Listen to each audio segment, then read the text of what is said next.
Hello, Great. thank you. All righty. Well, if everybody's good to go, we will begin. All right, here we go. Well, everybody, thank you so much for joining us today. Welcome to AMS Weatherband's latest webinar. So you want to go storm chasing, tips and lessons learned with our presenters and panelists all together. It's Amber Liggett, Ashton Robinson Cook, Jennifer Brindley, Chris Jackson, Ian Livingston, and Sean Ernst. Now, before we begin with our webinar proper today, I would like to address some of the guidelines for the webinar for the audience. If you have a question during the webinar, please put them in the Q&A button on the bottom of your screen.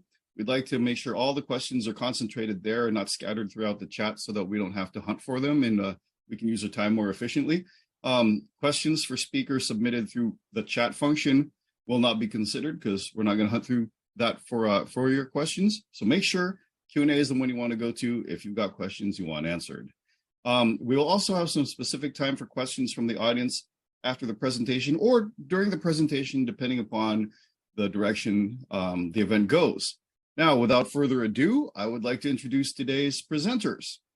So yes, thank you, Amber and Ashton, for joining us and for serving as moderators for this function. Amber Liggett is a communications analyst for Groundswell Consulting Group, working as a federal contractor, the National Oceanic and Atmospheric Administration Climate Program Office. She is also a science writer and public speaker for weather, climate, emergency preparedness, and disaster sciences. Amber obtained her BS in meteorology and MS in emergency management from Millersville University of Pennsylvania. She strives to work in both fields throughout her career. Formerly, Amber was concurrently the Pennsylvania Department of Health Public Information Officer working in public health emergency preparedness and response communications, and a freelance broadcast meteorologist at the Harrisburg, Pennsylvania, ABC affiliate WHTM TV. Amber also incorporates arts into science, technology, engineering, and math through her award-winning business, Amber's Amazing Animal Balloons, which she has been a proud Weather Ready Nation ambassador since 2017. She demonstrates how balloons are an important tool for measuring weather elements while creating weather-themed balloon art and sculptures. And Dr. Ashton Robinson Cook of Little Rock, Arkansas, is kind of serving a hybrid role. He will be a moderator and a presenter for our event today. Dr. Cook was born with a passion for severe and extreme weather. He learned firsthand of the perils of severe weather at a very young age. His family lived in a mobile home that was struck by damaging straight-line winds, possibly a tornado, at the age of 3. This encounter fueled a passion for weather that continues through his career, along with a number of accomplishments, including becoming the first African-American male to earn a PhD from the University of Oklahoma School of Meteorology. His dissertation involved the role of El Niño, La Niña on U.S. tornado outbreaks, and he has since begun work on integrating artificial intelligence and advanced statistical methods for weather prediction. Dr. Cook has also been featured in multiple media outlets and professional organizations, including the American Association of State Climatologists, for his research efforts at extended range weather prediction. He enjoys storm chasing as a hobby, as well as football and travel. And with that being said, Amber and Ashton, I turn the stage over to you. Thank you very much. Thank you so much, Gideon. So now I'm going to go through the rest of the bios for the other presenters today, starting with Jennifer Brindley. Jennifer Brindley is a professional studio portrait photographer and has been a well-known storm chaser since documenting her first tornado 16 years ago. Jennifer is the documentary photographer on a small tornado research team led by Dr. Anton Simon in field operations over the last 8 years. She has over 15 years experience in documentary photography and is a 13-year partner to Skip Talbot on storm chase pursuits. They have participated in many unique storm chasing related projects, including working as IMAX film extreme weather support crew in the TIV and Doghouse chase vehicles. She also was a consultant and art contributor for the 2018 short film Storm Chaser. Jennifer is also renowned for representing gender equality in storm chasing and is frequently sought out by media production companies accordingly. She and her work have been featured in a number of media features, including the recent Netflix documentary series Earthstorm, Cosmopolitan Magazine, Outside Magazine, NPR, Sierra Magazine, many international publications such as The Telegraph and The Observer Magazine, and production companies both nationally and internationally. Next is Chris Jackson. Chasing storms across the Southeast and Mid-Atlantic since 2014, Chris Jackson has been a true weather geek since he was a kid. In February 2014, he began blogging about South Carolina weather on Facebook. And after spending a 15-year career as a firefighter outside of Columbia, South Carolina, he decided to pursue his passion for weather in November 2017. Today, Chris chases tornadoes, hurricanes, and blizzards across the country, and when he isn't chasing storms, he spends his days blogging or working as a meteorologist for the University of South Carolina baseball team. In his spare time, he loves to play golf and is slowly working towards becoming a private instrument-rated pilot.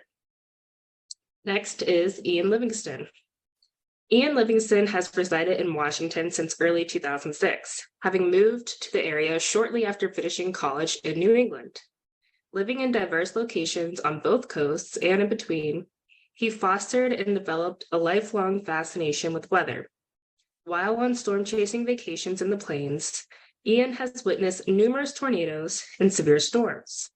Initially drawn to the district by the interest in foreign affairs and politics, gazing skyward and exploring the natural world are his true passions.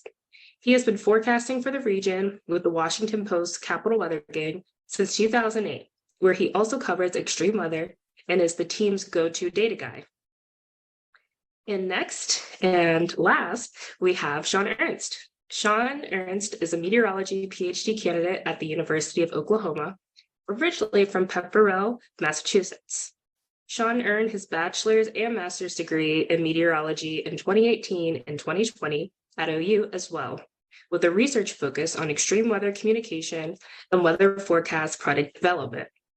Although his interest in weather has been a lifelong passion, Sean's focus on risk communication developed after watching the May 2013 Moore EF5 tornado on live TV and learning of the chaotic response to the infamous El Reno tornado in Oklahoma City only several days later.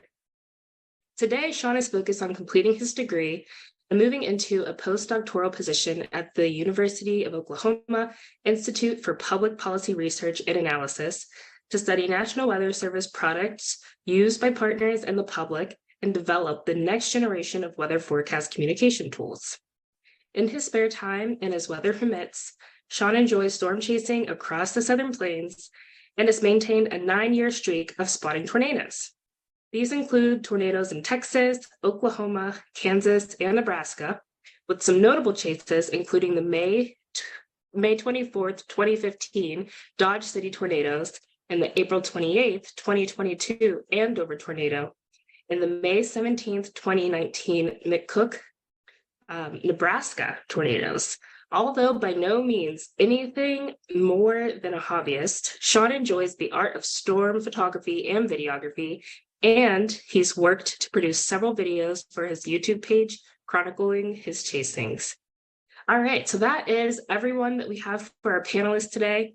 And before we get into the Q&A, Ashton is going to go through a presentation that is essentially going to outline a paper, an article that we wrote for the AMS Weather Band back in April.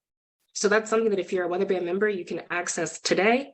And after that, we're going to go ahead and have Q&A with the panelists. So again, if you have questions, especially while Ashton's going through his presentation, this would be a great time to start putting those in the Q&A so we can get to those right away. So Ashton, over to you. All right, coming along here in just a second. Here we go. All right, I think we're okay. So I put together this presentation just to kind of recap what Amber and I discussed for the Maestros. But before I go too deep into details, I just want to stress that storm chasing is dangerous. It is a very dangerous hobby. Not only are there risks associated with just driving that we, most of us deal with on a daily basis, but there's also distractions. There's, multiple people driving, roads are wet. There may be a tornado off in the distance. There may be a tornado approaching the road you're on. So be careful, do this at your own risk. One of the things we've tried to do here is present a collection of lessons learned and personal anecdotes that have kind of shaped our various philosophies, so to speak, in terms of chasing. So you can glean from those, you can learn, whatever you want. You can do your own storm chasing and build your own philosophies, some of them very wildly, from, conservative to more risky. But just keep this in mind as we move through. And I'll stop now, actually, and let Amber just kind of address this part of the article. Amber talked about her experience with chasing and why chasing has meant a lot for her. So go ahead, Amber.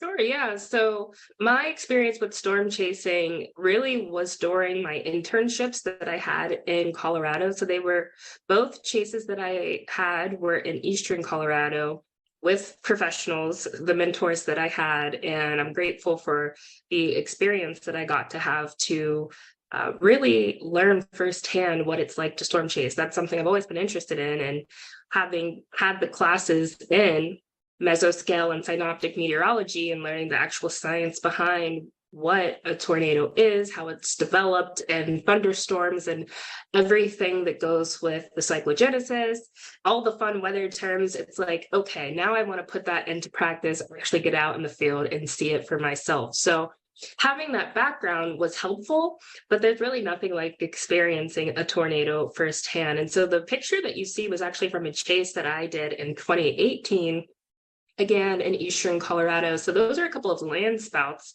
And really the biggest difference between a tornado and a land spout is that the land spout really does kind of start from the ground up. And so we do have a couple of those that I saw at the same time. There were some other ones, but that was one of the best pictures that I got. Now, during the 2018 chase, I chased in 2016 and 2018. During the 2018 chase was a little bit different because at a certain point, the person who I was with, one of my roommates, we separated from the professionals who we were with because we were going to be heading back to where our internship was. And so at a certain point, we didn't have cell data. And we're trying to get back to the main highway, I-70. And it was a bit of a struggle. But the good part was the roads were gridded. And so that helped. I was able to just pull up, Apple Maps. And even though I couldn't actually put a location in, I was able to navigate us back to I-70. So that's one thing I learned, was that you can lose cell data. So have a plan, have backup map, a paper map. And what's nice about the plains is there are a lot of gridded roads, so that's helpful as well. You also want to make sure you have water, snacks, other electronics. When I went chasing the first time in 2016, the mentor that I was with, they had laptop in the car and they were able to pull up radar on there, and they had that cellular data in their car. So they didn't have to worry about losing any kind of Wi-Fi. And then again, having that knowledge of the meteorology is very helpful. So that's the quick synopsis. And again, there's more in the article, and I'll put the link of the article in the chat here while Ashton continues. Awesome. Thanks, Amber. So we already talked about the event that got me in the weather at the tender age of 3 years old, but here's another event that I had a really close encounter with. This is the parent supercell for a violent tornado. And notice the couplet here in relation to where I used to live. I used to live with the red dot in each of these screen captures. So as you can see, this meso passed just barely to the south of me. And I remember being at home with my mom. As this meso passed to our south, the screen door was yanked out of her hand. Of course, the power is out, and we hear the sirens, but we don't exactly know what's happening right then. There's a wall of trees around my neighborhood, so it's hard to see for long distances. But then the wind just shut off all of a sudden. And my mom looks at me and she says, I think there was a tornado. So the next day we decided to drive south, and just 5 minutes down the road, there's stuff everywhere. And this was, and as I recall it, my first interaction with a subvortex within a main path, because there were spots along the path where trees were pointing all in one direction, are all toward one point within the ambient path of damage. So it's just a fascinating situation. And again, I couldn't get enough back then. I watched the Weather Channel all the time. But the storm chasing part of this was really interesting because all throughout my childhood, I'd heard about storms, I follow radar, but I wasn't able to kind of actually get the visual to actually see what the stuff looks like in person. And so moving to Oklahoma kind of meant more visuals of storms that I'd only been able to look at radar and maybe satellite beforehand. So that really enhanced my understanding of atmospheric convection. And in this particular case, there's this narrow, very strong updraft with rotors that are actually on the side of the updraft because there were 7,000 cape that this storm was embedded in. But then there's also these bands that are kind of streaming into the main updraft, and the main updraft was actually spinning as it was rotating toward us. So clearly this was a rotating supercell, and because there's not a lot of precipitation around it, it's actually an LP that would eventually transition to classic later. But we can make out all these features. It's one of the best photos I think I've ever seen of a rotating updraft. And here's the actual confirmation of that from radar. So again, I'm relating what I see in person to what I see on radar and making those two comparisons in real time to actually navigate the storm. So there's a hook, there's rotation. You can see the red versus the green there, which is right next to each other as cyclonic rotation. And that fits the diagram that you've probably seen in all of the texts in the textbooks that describe the supercell and its general structure. But now I'm able to see that in real time and also see variations of it in real time, because as you chase enough of these storms, you notice things like some of these have a gust front that's actually undercutting the meso. Sometimes there's low-level strata streaming right into the mesocyclone. Sometimes there could be multiple tornadoes along a flanking line, in addition to a main tornado right beneath the mesocyclone. So for me, it's just fascinating, and that's why I enjoy storm chasing. It is a bit of a rush, but it's a good time, and I always learn a lot when I go. In the article, we talked a little bit about the science of a good chase day. And I showed this image basically to try to help describe that this is the reason why the Great Plains in general, even though severe thunderstorms happen all over the country, the Great Plains is the most favorite area for tornadoes on Earth, because the Great Plains is often co-located with or just upstream of the Gulf of Mexico. So often these warm, moist air masses can come in and fuel storms. And they're also downstream of what we call elevated mixed layer or dry air aloft that's also unstable, but aloft. And so what happens is a big system can sometimes come up, or maybe just a subtle impulse can help get storms to actually go through that elevated mixed layer and then evolve into these big, monsters that we know of as supercells. But I want to kind of reiterate here, though, is that the severe thunderstorms happen pretty often, but there's a more specific set of circumstances or environmental conditions that actually help support supercell development. A supercell is simply just a storm that has rotation. The supercells are often reliant on vertical wind shear, but that vertical wind shear can be concentrated in different layers of the atmosphere. Sometimes the vertical wind shear is lowest in the lowest 3 kilometer or lowest 1 kilometer of the atmosphere, and that can be an indicator that maybe storms will have more of a propensity to rotate, as opposed to maybe shear through a deeper layer, like maybe 6 kilometers up in altitude above the ground. Sometimes these cells rely on favorable interactions with surface boundaries. This is kind of a technical term, but we often look at vorticity along horizontal boundaries that supercells can actually ride along and ingest into their updrafts to help them rotate. So that's something I kind of key on whenever I'm out chasing. But often supercells are the more prolific tornado producers. Sometimes they're embedded in lines and they can make them shorter lived, but most of the times it's those isolated supercells with nothing around it to kind of disrupt the inflow or the rear flank or cause this complex of rear flank or forward flank to gust out and undercut the tornado. these isolated cells have the better chance most times of producing prolific tornadoes.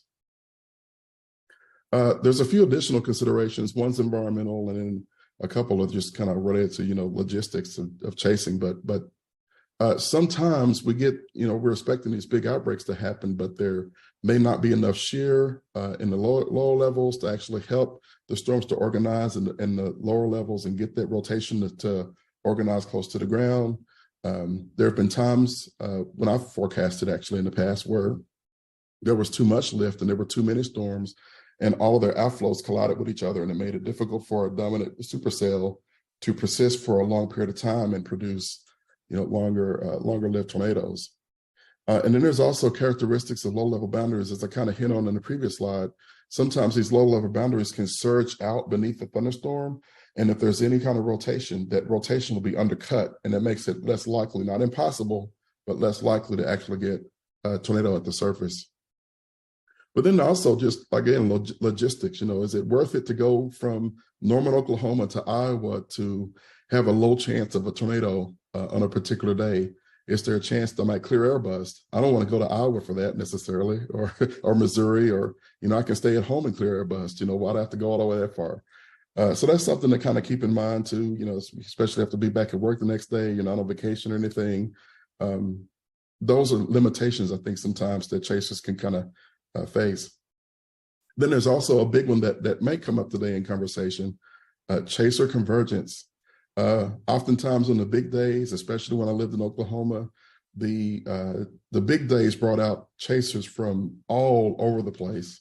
And oftentimes a lot of people will focus on one area where the greatest risk of a tornado would be, but are there secondary or tertiary threats that might have emerged that may keep you away from so many chasers and allow you to have a little bit more of a pleasant experience kind of out by yourself with the storm? And that's kind of what happened for us with the Boulder to Castle cell that I just showed. And sometimes what I've even done is just waiting until the storm is formed and then drove right to the storm, as opposed to, going out to a target area and then trying to figure out where storms are going to initiate. So there's ways to go about that that I've learned over the years. There are several dangers that we discussed in the article. There's handoffs, and in the interest of time, I won't go too deep into all of these different concepts, but if there's questions about it, we can kind of address those and talk about them. But there's handoffs where essentially one tornado weakens and another tornado forms right in the same vicinity, maybe off just a little bit to the east, southeast, northeast. Sometimes storms can exhibit unusual behavior in volatile environments with extreme instability. And unfortunately, we saw that in the El Reno tornado of 2013, where we lost some chasers. That mesocyclone sped up and then turned, and also over doubled in size in a very short amount of time, about maybe 30 seconds to a minute. And it was already large before it doubled in size. So it became a really problematic situation for a lot of people, and people were trapped in that. There's also issues with rain wrap tornadoes.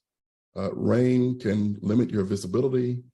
So that's also something to kind of keep in mind. Wet, muddy roads, hydroplaning, getting stuck on a muddy road if it's rained recently, which happens a lot around supercells. There's also debris that could be on the road if you cross a tornado path, a freshly damaged area. There can be nails on the road, there can be parts of homes, there can be parts of trees. There's a lot of different hazards that come up with that type of chasing right in the immediate aftermath of the damage. Night chasing, again, that hinders your visibility. In my mind, I would think radar might be a must, but it's just a really tricky thing to do at night. You have to be really careful. And then there's distracted driving. There's more cell phones. There's, perhaps a big tornado off to your west, and you're trying to stay ahead of it while navigating, other cars, other chasers, pulling in radar data, pulling in meso analysis, pulling in weather data of all kinds. There's a lot of potential hazard there. And so we stressed that in the article. And then I don't think I'll have time. I don't think I'll have time to really go too deep into this, but there's one example of an occlusion that some newscasters were actually filming.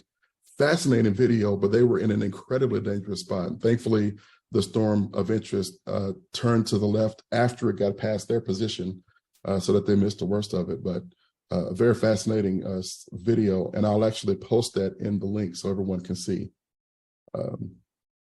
And then that's all I have. My Twitter handle is arcook75. So feel free to reach out to me to continue the discourse that we have today. And now I will pass it back to Amber so we can now get the conversation going with the rest of our panelists. Okay, great. Thank you. Okay, so, one moment. We're gonna. So sorry. My dog wants to join the conversation. So our first question, as we're looking up here in the Q&A section, is from Craig Cece. How do you communicate tornado chasing safety? I know there are a lot of amateurs out there that don't take the same care that you all take. So as you all go ahead and answer this question, I know that there's lots of other visuals that we have here too. So feel free to share your visuals as they relate to the questions.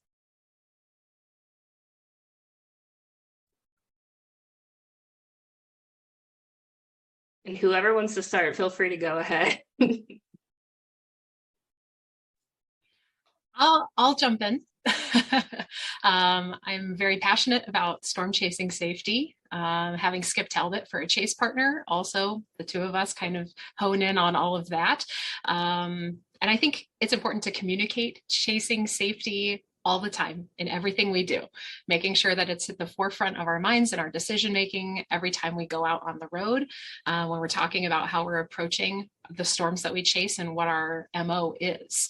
And then I think sharing that safety information is also really valuable. There is a really great YouTube video that Skip made called Storm Spotting Secrets, and there's another one called Lessons from El Reno. Ashton had mentioned El Reno and the unusual nature of the highly volatile environment and the way the supercell and the tornado acted in that environment. So there's a lot we can learn from it. And I think sharing, and being vocal and upfront about our experiences, and also sharing the lessons that we've learned as storm chasers is the best way to help educate the younger chasers who are coming around and really excited about an up close and personal tornado experience. So.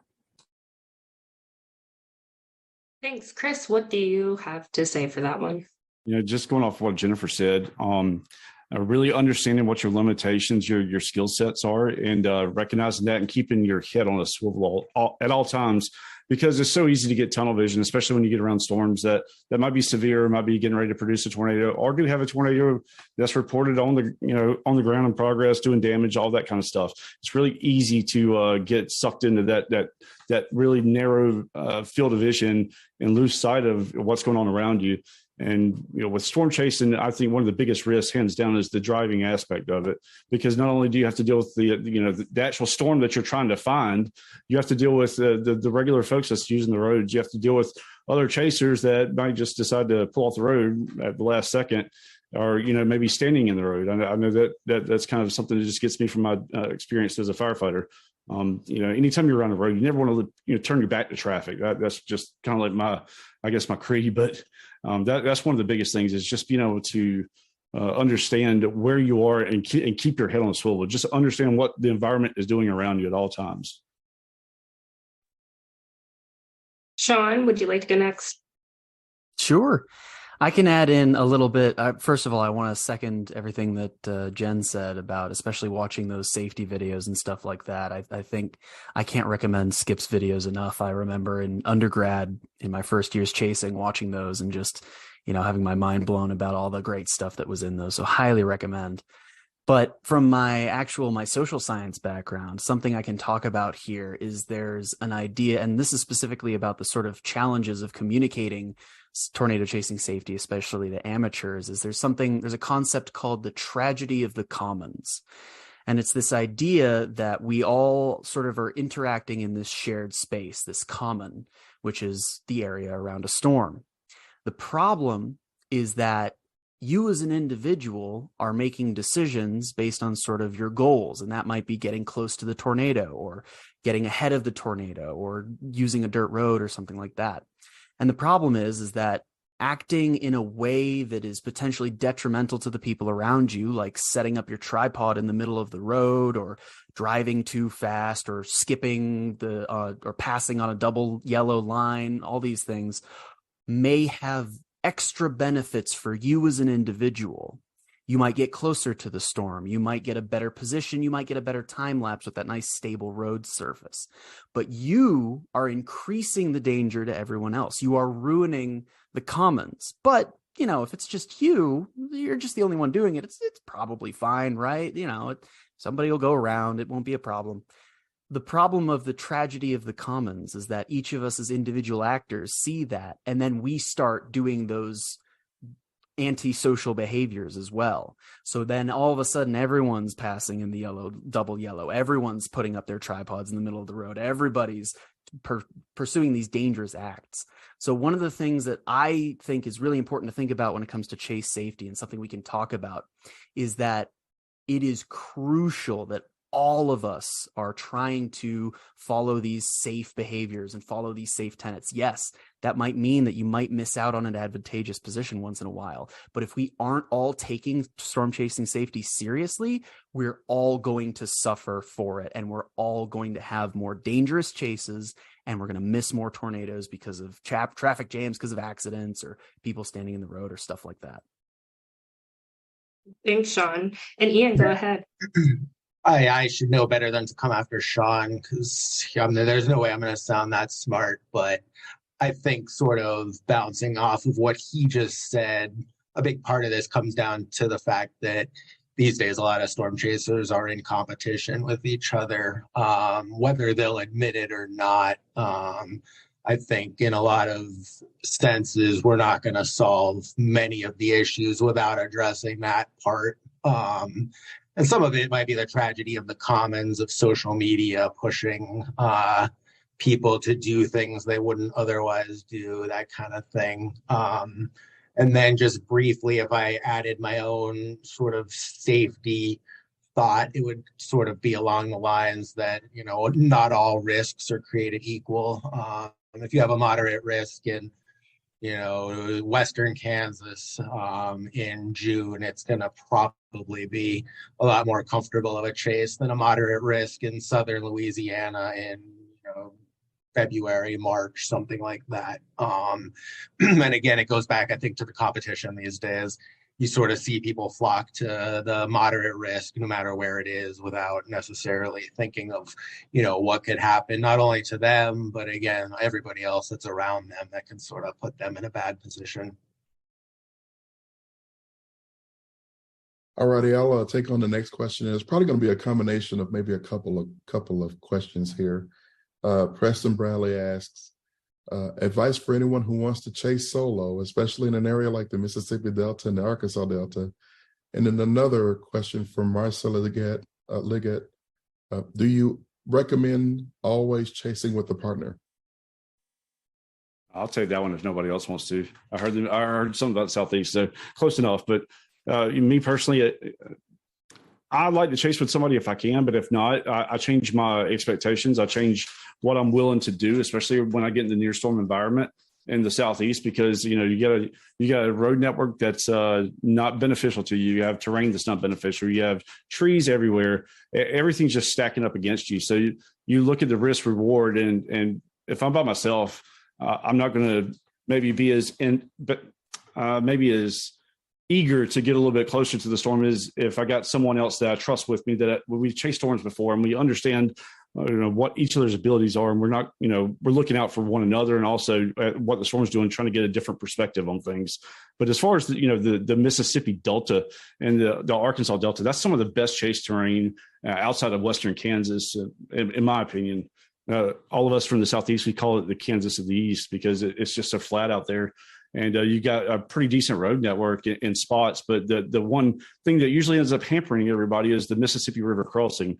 Once you get outside of Memphis and you start going down south toward Tunica, you don't have another Mississippi River crossing until you get to Greenville, which is about 2.5 hours south of Memphis.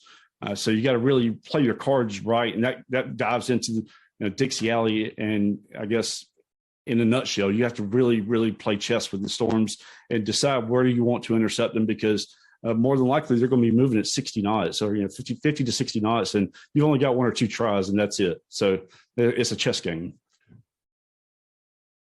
And I'll interject as someone who's actually chased solo at night. certainly there's an element of danger with that, because obviously we know these storms do handoffs. They can sometimes take deviant motion from, you know, the main window loft or even from the parent cell itself. So one of the things I was careful to do was actually have someone remote to kind of help me process radar. And I also had radar on board, so I would take stops to just kind of make sure I wasn't, you know, getting myself in any trouble. And I stayed way behind the storm. So while I wasn't able to necessarily see the tornado in this case, what I did see was the parent supercell, and also stand in the inflow of a tornadic supercell with lightning flashes lighting up the base of the mezzo that was rapidly rotating. And it was just an incredible sight to see. There's nothing quite like it that I've ever seen. I've been in the vicinity of some cells at night with strong rotation like that. And I stayed pretty far away enough that, you know, I ended up seeing a tornado a little bit later. But it was as I felt like I was in a safe enough distance to actually kind of spot off in the distance, as opposed to following too close. The other thing too about that storm is that it was only moving about 20, 25. So it wasn't a very fast moving storm. I had radar. I had someone kind of looking at from a distance and calling and relaying information, you know, so in a sense, I wasn't alone, even though I was there kind of by myself watching the supercell. So I'll pass it along to someone else who wants to address that question next. Jennifer. I'm happy to jump in. There are a handful of really amazing solo chasers, like a Melanie Metz or a Hank Shima, who have strong instincts and a lot of experience. But the truth is that for the rest of us mere mortals, that's a lot to manage and balance in a storm chase. It's roads, traffic, other drivers, which is like the scariest part of storm chasing, plus the radar, plus video, photo, and all of that's going on, plus your adrenaline. So I always like to say, 2 people is better than 1. 2 brains, 2 sets of eyes, 2 sets of hands. You're going to increase your likelihood of success and safe chasing by a lot if you have someone with you. Even if they're not experienced, they can help you in a lot of ways. If you decide to chase solo, I would say the most important thing, like Ashton was mentioning, is to give the storm some breathing room. Don't get too close, give yourself space, and also just regularly stop, analyze the direction of the storm and the tornado producing region of the storm. Make sure you've got your escape routes down. And if you're ever unsure of what you're doing, if you ever lose your situational awareness, just stop, execute your escape route. There will always be another storm. There's only one of you. I would just I'm sorry. briefly, I would just briefly second, you know, if you can have a partner, it's probably usually a good idea. I've actually never gone tornado chasing alone. I think I've maybe gone to look at thunderstorms, lightning alone. You know, I don't need a friend for that. But I've had a question here and there from various chasers over the years. Like, I guess we had a fair amount of luck for a stretch when we went out, considering we go out for 2 weeks a year. And it's been a couple of years now, but we managed to see some big tornadoes most years. And I think a big part of that is the fact that I was with 2 other people every other time. There's just so much that you gain from being a group. You have one person that's really good at driving in bad weather, one person that's really good at analyzing radar, and then me in the back seat, like trolling Twitter. So it's a pretty good trade-off, I think, for everyone involved there. So I'm definitely pro group if you can find one. I definitely want to third all of that sentiment. It's all of my very worst storm chases where I've missed the tornado, I've been out of position, I've been in places I really shouldn't have been when I'm trying to do everything or if I'm by myself. It is just so much better to divide and conquer on these tasks. I can guarantee you that, like Jennifer said, you know, us mere mortals have to work together to see some incredible stuff. So a great example of that is just this year in May, my family was down for graduation, and my dad is a software programmer and a former Air Force pilot, but he has no tornado chasing experience. It was just me and him in the car. He drove. He's got a lot of experience driving. I did the navigating, and we got his first tornado easy as pie. It was only 5 miles away from my house, which of course was the most exciting thing about all that. But I don't think I could have done that positioning by myself, trying to drive and look at radar and do all the other things that you want to do when you're storm chasing. So highly recommend having a partner, especially when you're considering chasing, like Ashton was talking about, at night or in other dangerous circumstances. Because another thing that this kind of gets into the safety idea, but making sure you think about the fact that all of the worst storm chasing accidents, things like crashes on the road, road accidents, getting hit by tornadoes, are never something that occur in isolation. It doesn't come out of nowhere. There's a series of decisions that are made that slowly tick up the risk that you're putting yourself at. And one of the decisions that really jumps that risk level is chasing by yourself, because you're having that overwhelming amount of information and things that you need to do. And that is going to reduce your ability to make quick decisions and to keep yourself out of harm's way. So for multiple reasons, I cannot recommend chasing with someone else enough. Christy, if you have anything to add, I'll pass it on to you, or if not, I have another comment and we have to go on to the next question. Yeah, I've got something, but it's going to take me a second. I was actually trying to download the radar data. If you have a chance, I'm a real big advocate for the GR programs. Whether it's analyst or GR level 3. That way you can get full tilt of the radar. I had it happen to be in October 20. What day was that? I was just looking. October 29, 2021, outside of Clear, Alabama at night. Me and Brett were chasing a severe thunderstorm that was just popping positive lightning like I've never seen in my life before. We almost got struck twice in the car just driving down the road by lightning in a period of about 3 minutes. But what radar scope failed to show on the 4 tilts of radar scope was the full picture of the storm from a volume scan. And above us, above that radar scope would not reach the storm, you could absolutely see every telltale sign that it was about to drop a tornado. And sure enough, about 4 minutes later, it did. But when I say there was a lot of lightning, here we go. I will show you what a lot of lightning looks like.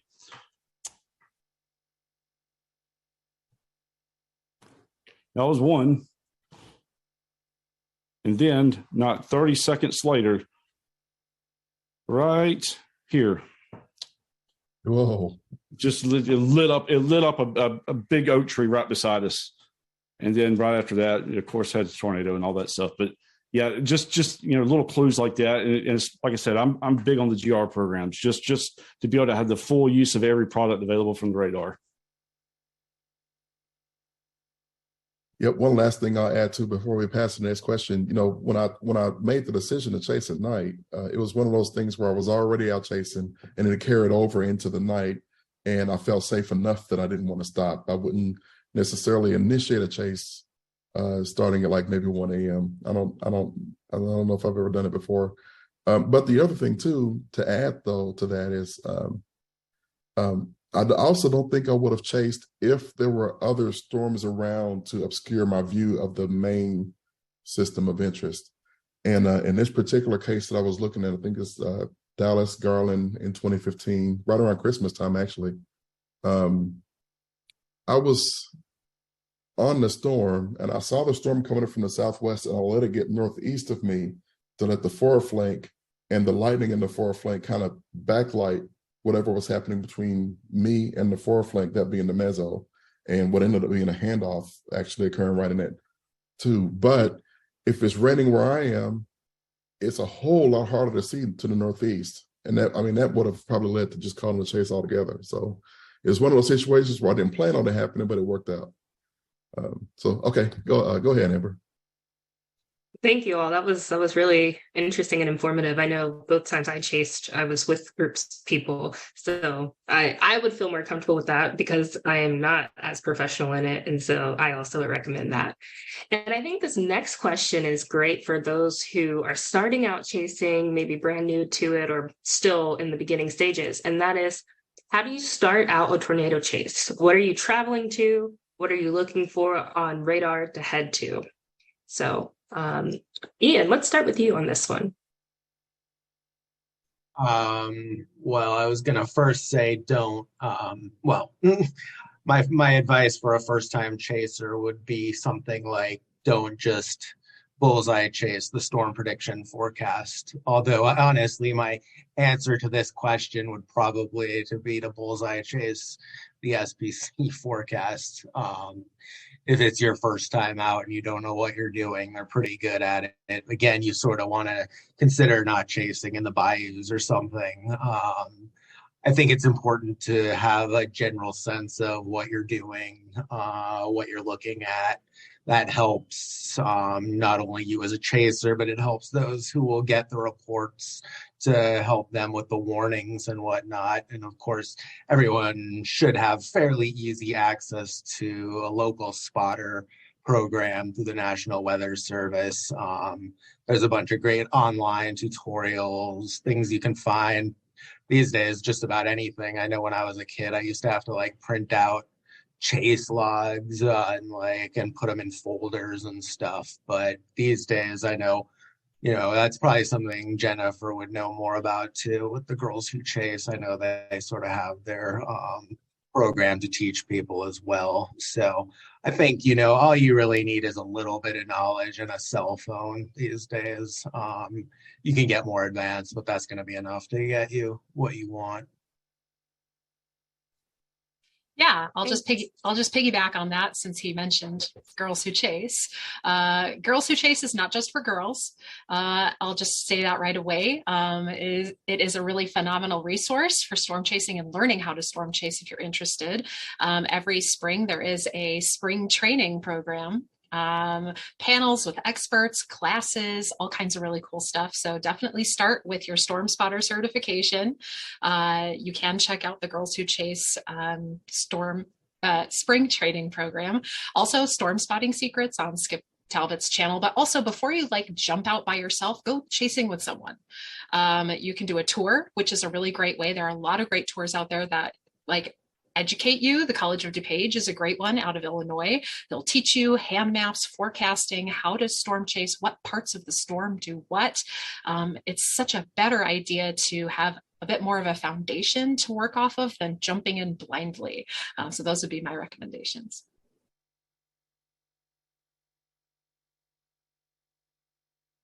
I can sort of add in as well. I think storm chasing, like any other hobby or skill or thing you're going to do in life, it's as much as we'd like to, like Jennifer said, just jump right in. This is something that takes skill and knowledge to do well and to do safety. So my advice is to second Ian and Jennifer and say that educate yourself before you do anything. Even if you go on a tour, watch some videos. Like one of my favorite things that I learned from how to just navigate around storms was, again, we're going to go back to Skip Talbot, but his video on storm spotting secrets. And it talks about how you can look for the inflow horseshoe is what it's sort of colloquially known as, but it's this area of the storm that's kind of at the leading edge of that hook echo that you see, the little nub of the hook, that can tell you, once you spot where that is, you can orient yourself to where you are in the storm. You can know where the tornado is going to happen. This is really important information that's going to both get you the best view of the storm, and it's going to keep you safe from all of the threats that are involved in that storm. So that's why you want to make sure you do that education for yourself before you go out there and storm chase. It's not something you learn by doing necessarily. It's definitely something you learn by learning first and then do. The other thing, just to sort of get a little more into the mechanics of storm chasing, is there's this sort of concept in forecasting. It's this thing called the forecast funnel.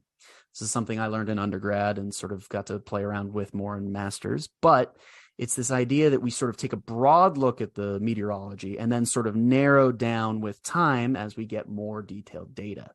So you can look at something like upper air charts, or you can look at your general sort of observations across the surface, and you can get a general idea where the ingredients that you need for these supercell thunderstorms are going to come together, which are, you can use this acronym called SLIM, which is shear, lift, instability, and moisture. And when you get those four things together, good things happen. Well, if you want to see tornadoes, at least. Once you sort of find that location, this is how we get past that SPC bullseye sort of forecasting that Ian was talking about. You then can look at those sort of surface observations. Maybe there's a boundary in that area. Maybe there's a little bit of moisture increasing in a smaller area, and that can sort of narrow down where you think you want to go. You can look at satellite observations to see where clouds are starting to bubble up and maybe form into a larger updraft and potentially a thunderstorm. And then you can use that radar once storms have formed and have start to put out rain to really hone in on where you need to go and where you need to be in relation to that storm to see the tornado. So that's kind of the meteorological side of sort of how do you pick your place you're going to go, and then how do you go from there? You sort of take that broad view and then you narrow it down with time and data. I guess I'll piggyback off what everybody else has said. Of course, the education part's the most important, understanding what you're looking at, knowing what you're seeing.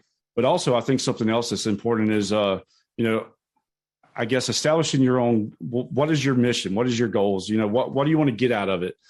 Some people want to see a tornado up close. Some people want to see a tornado from a distance. Some people just like shooting pictures of the entire storm from 25 miles away. And that's all perfectly fine. But I think it's really important to understand, what you want to get out of it. And go into something with the mindset of this is the goal. Today I want to be able to photograph a supercell. Work on that. Photograph the supercell. Then if you have a natural progression to where you want to get close enough to see a wall cloud, there you go. Let's start working toward a wall cloud. Just having a natural progression and not coming out of the gate just saying I'm going to go and get a quarter of a mile from a EF4 wedge tornado. I think would be pretty foolish for anybody. But I really advocate for the education side of it and the natural progression and knowing what you want to get out of it and not cave into what anybody else wants to, maybe say, why aren't you doing this or why aren't you doing that? It's your tornado chase. I mean, nobody's making you be there. You're doing it for fun. So enjoy it. Do it on your own accord. I didn't say it myself. But, go ahead, Ian. I didn't say it myself, but I just wanted to jump back in quick to definitely agree with everyone that said to go with people that have done it before, especially on your first trip. The first year we went chase cationing, I mostly go with a local meteorologist, but the first year we went out with a guy who had been storm chasing in the plains for about 10 years already. And I think that was huge. Without it, we wouldn't have known what to expect. We wouldn't have known about the parts that suck a lot. We wouldn't have, known all the various tricks, known the cool people to talk to. I think, in the past, one of the great things that you hear these old time chasers talk about is just these like gatherings on the side of the road with like the biggest experts of the time talking about what's going on in the storm. And it might not be quite the same now, but you still run into huge groups of people that you can nerd out with all the time. So it's pretty awesome in that sense. I also wanted to double up on Chris's comment about knowing what you want, because as another sort of pro tip, besides all the safety stuff we've been talking about, you'll have a lot more fun on your storm chases if you don't go out expecting a big EF4 wedge that you're going to get within that quarter mile of every single time you go out. I just went out to the Oklahoma Panhandle yesterday, and I looked at the forecast, and the models were kind of poo-pooing tornado chances, but based on biases that they've had recently, I was thinking the chances might be a little higher. So I told myself I'm going to go drive 5 hours today because I think I'm going to see a really nice supercell. I didn't say I'm going to see a tornado. I said supercell because, in fact, we didn't see much more than a brief little dusty spin up, but we saw this gorgeous sculpted supercell. And so the whole drive back, I'm just thinking about how great this chase was and how it met my expectations and was a good time. And if you set your expectations correctly, that will happen a lot more often.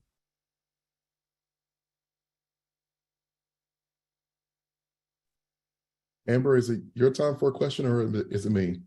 It's back to you. All right. Okay, great. So I'll go ahead and we're a little low on time. So I'll go ahead and just position to this next question about safe positioning, which is kind of in line with what we've just been talking about here recently. So is there a safe positioning to place yourself relative to the storm where you have a good view but aren't so susceptible to danger, i.e. always southeast? I'll jump in and say no. just the last month or two anywhere in the Southeast has proven that, with this persistent ridge over the south central part of the country, and you get the ring of fire with the northwest flow coming over especially the mountains into the Carolinas, and you get, southeasterly storm motions yeah, I wouldn't say all the time southeasterly is good, but understanding the storm setup of the day, going back to the education part, knowing how to expect the storm motions. I'm a big proponent of Cameron Nixon and everything that he's done with photographs and being able to understand storm relative motion, expectation of tornado deviant motion using photographs, stuff like that. And on the education side will make you a much better chaser, and you'll start to understand the science of it more, and I think you'll enjoy it more as well.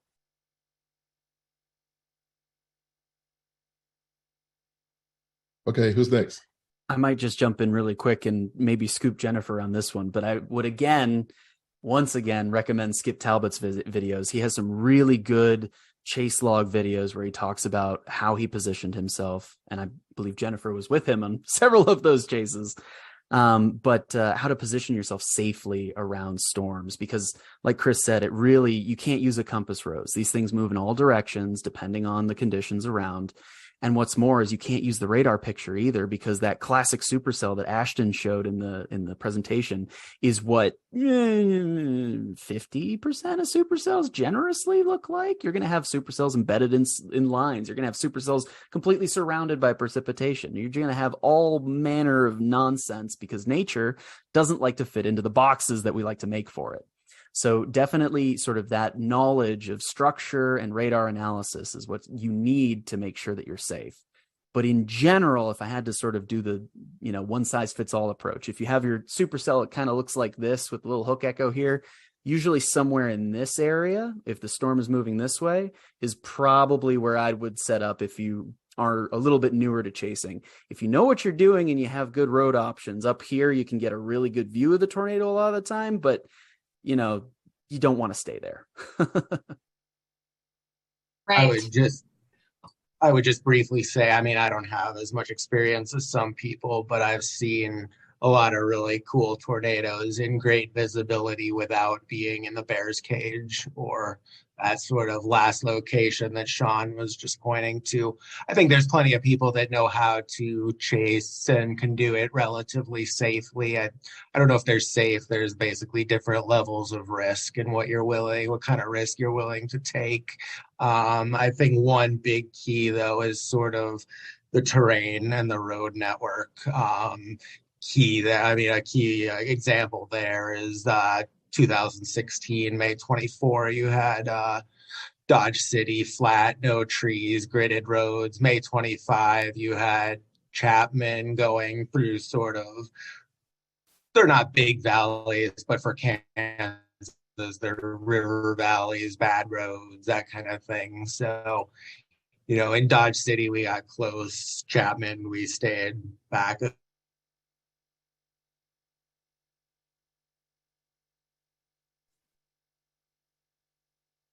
Yeah, okay, it looks like Ian was cutting out just a little bit there.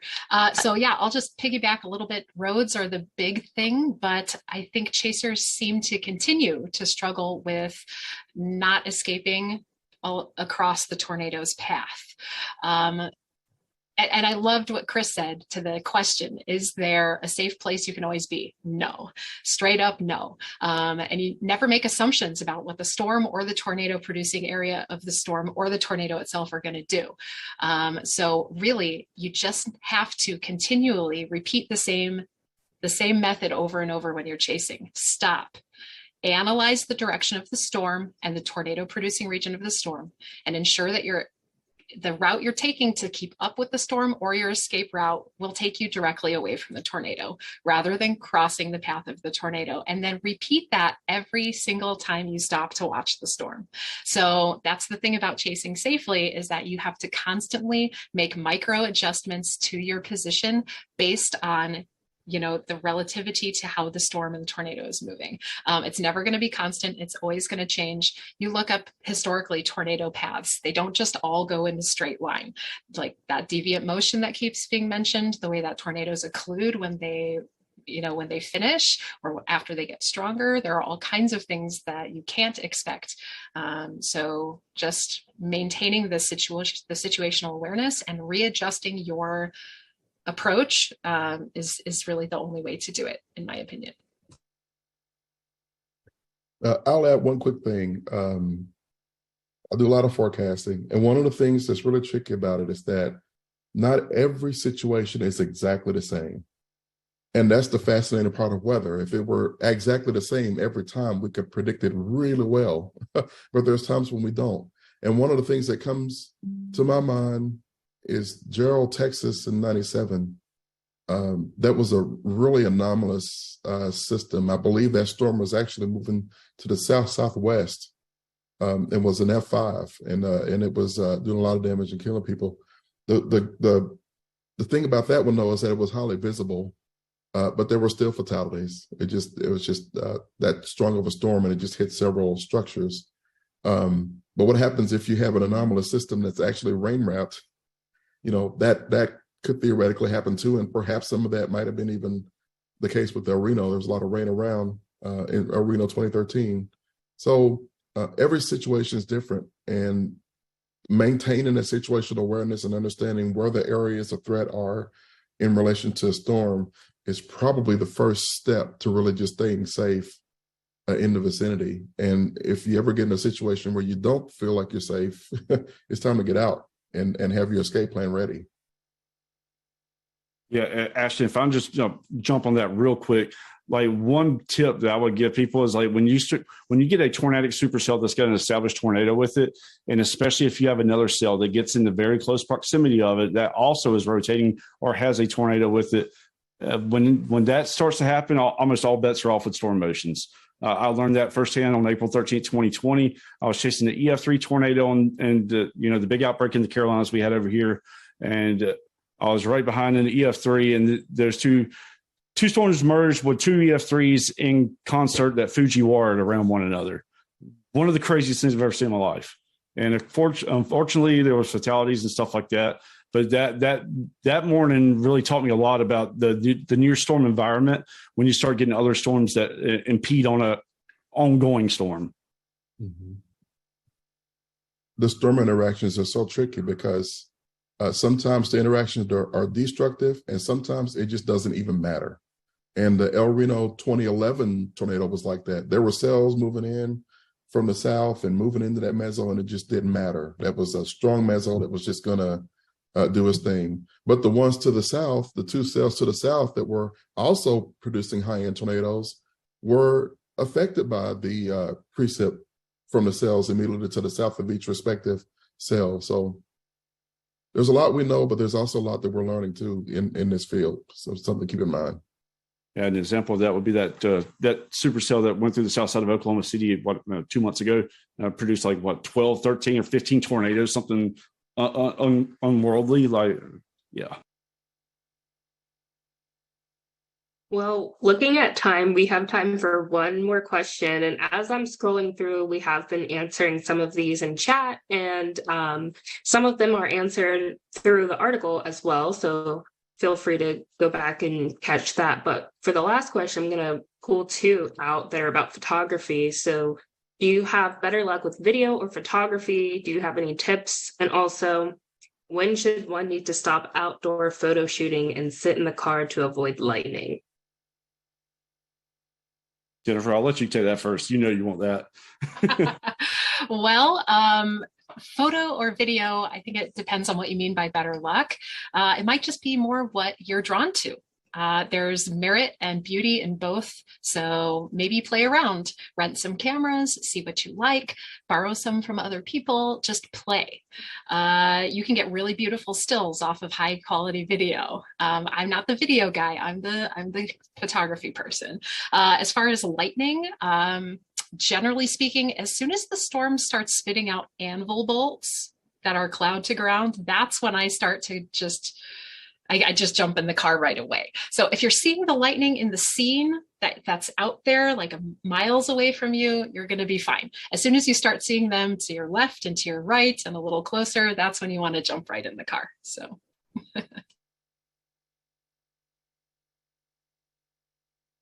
I'll jump in here.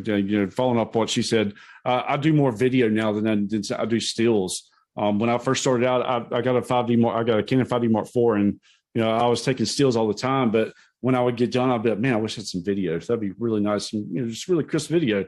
So now I have a Sony that I'm using for video, and the Canon's kind of like the child that's neglected, poor guy. But one thing that I think is really interesting, especially for folks like me down in the Southeast, anywhere east of Mississippi and south of the Ohio River, is I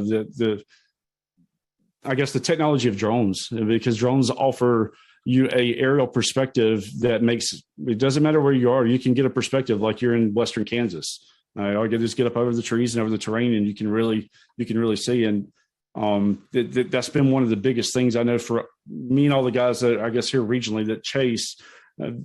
Drones have been amazing. Nothing short of amazing. Being able to see what a storm's doing, see it coming, and not all the time are you going to see a tornado, especially in the Southeast. Most times it's going to be a wall of water, and there's a tornado lurking in there. So, but the drone not only offers this fantastic photo and video opportunity with what we have on the market today, but also a safety opportunity, and that's something I think a lot of people should put some credence to when you're thinking about purchasing something like that.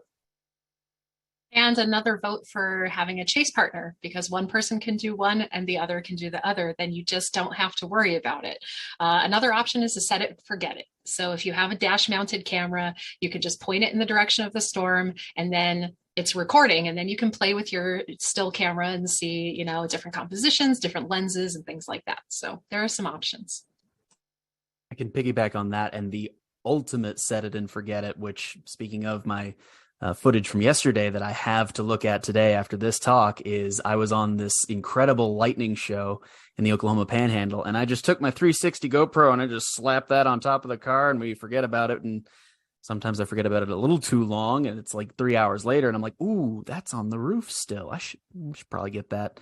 But sort of from an amateur perspective, I can still remember sort of getting into this stuff when I was, a freshman in college. The most important things to remember are that almost any camera nowadays, even your cell phone camera, can take phenomenal photos and videos. You really don't need to start with much. So it's not always a good idea to become a crazy gear hound and just spend oodles of money on all this stuff unless you really get the skill that you need to sort of get the most out of it. But in any case, if you're looking at starting with some higher grade stuff than your cell phone, my recommendation would be just an entry-level DSLR or mirrorless camera, probably DSLR, because those are still a lot cheaper, and they usually come with a really cheap kit lens that works just great. Getting that 360 GoPro or just a normal GoPro is invaluable. Those things are practically invincible, and they take really good footage that, like Chris and Jennifer mentioned, you set and forget. And then, of course, the most important chase gear that I have probably is an app on my phone called Radar Scope. There's a lot of good radar apps out there, but my favorite is called Radar Scope. It's $10 once and a lifetime of really valuable radar data that's really easy to sort of interface with and get what you need from. So highly recommend that as well. But definitely start with a cheap camera, start with a GoPro. Don't go too crazy. See what you get with your first couple chases, and then expand from there as you get skill. Yeah, I would just back up what Sean said. I came into storm chasing as a DSLR user. I have a Canon 5D Mark something in a bag somewhere that I never use, barely these days, because my iPhone takes as good of pictures. I mean, not in all situations, obviously. If you put a DSLR on a tripod, and you can one other thing, if you do that, is make sure you have the focus right. I've done that wrong more than once on a storm, but these days you get quite good enough, and I imagine it'll keep getting better from the iPhones, especially in low light, stuff like that. So I think, again, you can be a pretty successful chaser these days using an iPhone or an Android with your Radar Scope or other radar program of choice. Yeah, what Ian said, from the, I guess, the selling footage side of things, because that's what I do a lot of, especially with live storms media and stuff like that. We sell footage every day that's shot on iPhones. So I promise you, what everybody else has said about phones and stuff like that, it's got credence. If it's good video, or if it's a good storm, a cell phone can shoot great video that's newsworthy. How about that? Great. Well, thank you all for your time and wonderful insight. I think we've answered plenty of questions between live here and on the chat. Thank you all for being so engaged with the audience here. And thank you to the audience for asking questions. We're glad to see some positive feedback. And again, one last plug to check out the article. This has been recorded, so you can go back and watch it and share it with your friends as well. And now I'm going to turn it back over to Gideon to close us out. So thanks again.